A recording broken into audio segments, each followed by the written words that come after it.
93ാമത് മഹാതീർത്ഥാടന നിറവിൽ ശിവഗിരി. ഇന്നലെ ആരംഭിച്ച തീർത്ഥാടനത്തിൽ 10,000-കണക്കിന് തീർത്ഥാടകരാണ് നാരായണ മന്ത്രങ്ങൾ ഉരുവിട്ട് ശിവഗിരിയിലേക്ക് എത്തിക്കൊണ്ടിരിക്കുന്നത്. നാളെ വൈകിട്ടാണ് തീർത്ഥാടനത്തിന് സമാപന സമ്മേളനം നടക്കുക.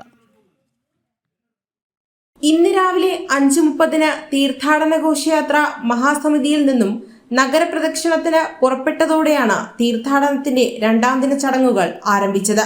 രാവിലെ 9:30 തീർത്ഥാടന സമ്മേളനം മുഖ്യമന്ത്രി പിണറായി വിജയൻ ഉദ്ഘാടനം ചെയ്യും. കർണാടക മുഖ്യമന്ത്രി സിദ്ധരാമയ്യ, മന്ത്രി VN വാസവൻ, SNDP യോഗം general secretary Vellappally Natesan, AICC general secretary KC Venugopal എന്നിവർ പ്രസംഗിക്കും. 12 കൃഷി, കച്ചവടം, കൈത്തൊഴിൽ എന്ന വിഷയത്തിലെ സമ്മേളനം മന്ത്രി P രാജീവ് ഉദ്ഘാടനം ചെയ്യും. പ്രതിപക്ഷ നേതാവ് VD സതീശൻ അധ്യക്ഷനാകും. 2:30 ഭാവി ലോകത്തിന്റെ പ്രത്യാശയും സങ്കീർണതയും എന്ന വിഷയത്തിലെ സമ്മേളനം മന്ത്രി GR അനിൽ ഉദ്ഘാടനം ചെയ്യും. MK Premachandran MP അധ്യക്ഷനാകും. BJP സംസ്ഥാന പ്രസിഡന്റ് രാജീവ് ചന്ദ്രശേഖർ മുഖ്യാതിഥിയാകും. 5 മാധ്യമ സമ്മേളനം കേന്ദ്രമന്ത്രി ജോർജ് കുര്യൻ ഉദ്ഘാടനം ചെയ്യും.